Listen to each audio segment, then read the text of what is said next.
বাংলাদেশে ঈদুল ফিতর ২০২৫ সফলভাবে উদযাপিত হয়েছে, কিন্তু ধরাটা খেয়েছে বিএনপি। ঈদুল ফিতরকে কেন্দ্র করে যত তৎপরতা এবং সেই তৎপরতার যে কালচারাল এবং political dimension, at the end of the day সেগুলো বিএনপির বিরুদ্ধে গেছে। অন দি আদার হ্যান্ড সেগুলো সুফল পেয়েছে কিংবা সুফল পাবে জামাত শিবির, ডক্টর ইউনূস বা ডক্টর ইউনূস রেজিম তাদের পক্ষে গেছে। জনমত জামাত শিবিরের কালচারাল যে একটা দিক রয়েছে সেদিকে ঝুঁকছে, সেটা একটা এস্টাবলিশড হয়েছে। এবং ডক্টর ইউনূস তো আকাশে ভাসছেন এক কথায়, আর বিএনপি একটা ধরা খেয়েছে। অনেকগুলো দিক, আমি দুইটা দিক আজকে বলবো। আপনারা জানেন যে ঈদুল ফিতরের দিন যতটুকু নেতিবাচক সংবাদ বা নেতিবাচক ঘটনা ঘটেছে সবগুলো বিএনপি কেন্দ্রিক। দুই গ্রুপে মারামারি, বিএনপি। এমনকি একজন নিহত হওয়ার ঘটনাও ঘটেছে, তার নেপথ্য বিএনপি। সড়কে বেপরোয়া মোটরসাইকেল চালিয়ে অ্যাক্সিডেন্ট হয়, সেখানেও ছাত্রদলের নাম আমরা দেখলাম। সব জায়গায় বিএনপি ছাত্রদল। এছাড়া কালচারাল দিকগুলোতে তো যেসব কালচার রিভাইভ হয়েছে, এখানে বিএনপি ছাত্রদলের কোনো রেলেভেন্সই নেই। কালচারালি বিএনপি এখানে এমনিতেই হেরে গেছে। এরপর কিছু পলিটিক্যাল বার্তা, পলিটিক্যাল কথাবার্তা পলিটিশিয়ানরা বলেছেন, সে পলিটিক্যাল বার্তাগুলো দিন শেষে বিএনপির বিরুদ্ধে। আপনারা জানেন যে প্রফেসর ইউনূস রাজনীতিবিদদের সাথে, জনতার সাথে সৌজন্য সাক্ষাৎ করেছেন, কুশল বিনিময় করেছেন ঈদ উপলক্ষে বিকালে, ঈদের দিন। সেখানে প্রফেসর ইউনূস মোটিভেশনাল স্পিচ দিয়েছেন এবং তার যে স্পিচ, তার যে আহ্বান, তার যে নসিহত, এগুলো বিএনপির জন্য সুখকর নয়। এগুলো প্রফেসর ইউনূস দীর্ঘমেয়াদী ক্ষমতায় থাকার সপক্ষের যুক্তি। এবং ঈদের দিন বিএনপি যে কথাবার্তা বলেছে সেগুলো হচ্ছে হতাশাজনক। ঈদের দিনও জাতিকে কোনো আশার বাণী, খুশির বাণী বিএনপি শোনাতে পারেনি। অন্যান্য দলগুলো যে বার্তা দিয়েছে সেগুলো বিএনপির বিরুদ্ধে যায়। আমি এরকমই কয়েকটা জিনিস দেখাবো। খালেদা জিয়ার নাম না নেয়, নাম নিয়ে দোয়া না করায় ইমামকে হুমকি দিয়েছে, লাঞ্ছিত করেছে বিএনপি। এটা নিয়েও কিন্তু তোলপাড় সৃষ্টি হয়েছে। তাহলে দর্শক দেখুন বিষয়টা কোন পর্যায়ে, কোন দিকে যাচ্ছে। যে খালেদা জিয়ার নাম নিয়ে ঈদগাহে দোয়া করা হয়নি, এই জন্য বিএনপি নাশকতা করার চেষ্টা করেছে। এটা নিয়ে গণমাধ্যমে ভাইরাল হয়েছে এটা। তাহলে ঈদের দিনে বিএনপি কি অবস্থায় পড়েছে বা কতটা কঠিন পরিস্থিতিতে পড়েছে? কোনো অর্জন নেই, পুরোটাই নেতিবাচক, বর্জন, অর্জন নেই, বর্জন। আর চারদিকে জামাত শিবির আর ডক্টর ইউনূসের প্রশংসার প্রশংসা। নাসিরউদ্দিন পাটোয়ারি নাগরিক কমিটির আহ্বায়ক ছিলেন এবং বর্তমানে এনসিপির গুরুত্বপূর্ণ নেতা। তিনি বলেছেন, আওয়ামী লীগ ও দিল্লির প্রশ্নে দেশের মানুষ কোনো আপোষ করবে না। এই রাজনৈতিক বক্তব্যটা যদি আপনি একটু বিশ্লেষণ করেন, আওয়ামী লীগ প্রশ্নে আপোষ করবে না মানে আওয়ামী লীগ নিষিদ্ধ করতে হবে, আর আওয়ামী লীগ তো পালাতক। এখন আওয়ামী লীগের সাথে আপোষ করতে চায় কারা? বিএনপি। বিএনপি আওয়ামী লীগ নিষিদ্ধ করতে চায় না।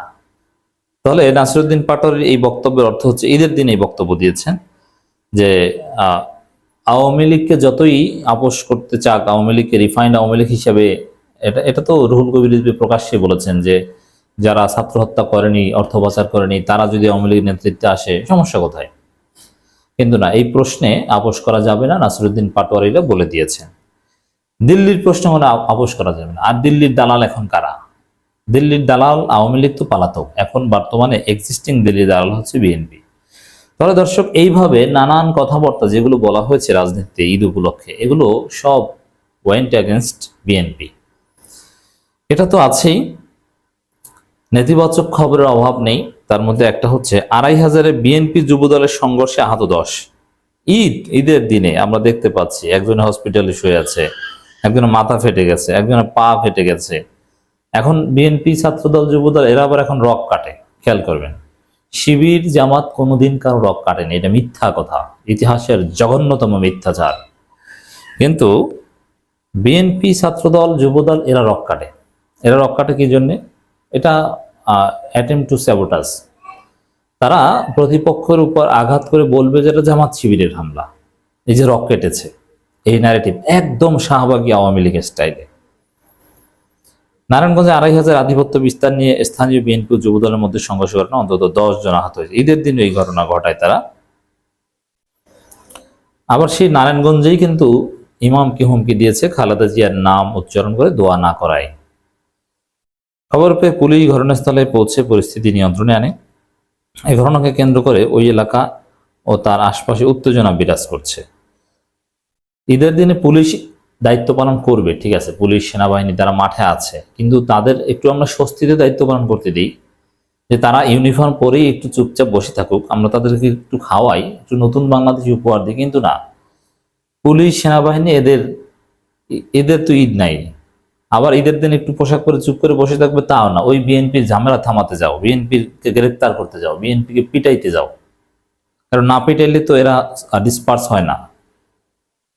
এবং জনগণ যে শান্তিতে ঈদ করবে সেটাও না, আশপাশের এলাকায় উত্তেজনা বিরাজ করছে। এর মানে শিশুরা, নারীরা একটু নির্বিঘ্নে হাঁটবে, যাবে, ছবি তুলবে, খোলা আকাশের নিচে বাতাস খাবে, সেটাই বিএনপি সন্ত্রাসীদের কারণে পারছে না।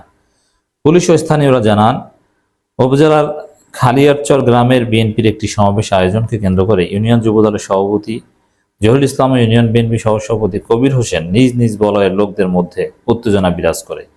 ঈদের দিন দুপুরে এ নিয়ে উভয় পক্ষের অনুসারীদের মধ্যে ধাওয়া পাল্লা দেওয়া শুরু হয়।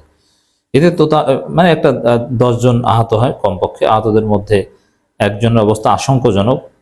মানে আশঙ্কাজনক মানে কি, তিনি মৃত্যুবরণ করতে পারেন, তাকে ঢাকা মেডিকেলে পাঠানো হয়েছে। আপনি চিন্তা করেন কতটা ভয়াবহ হলে একজন রোগীকে ঢাকা মেডিকেলে পাঠানো হয়।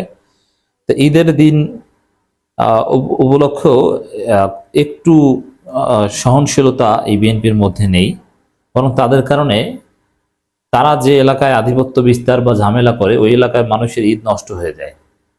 তাই বিএনপি মানে সামথিং নেগেটিভ, বিএনপি মানে ঝামেলা, বিএনপি মানে আতঙ্ক, বিএনপি মানে সন্ত্রাস। অতএব দর্শক, এই বিএনপির বিষয়ে আমাদের সজাগ থাকতে হবে।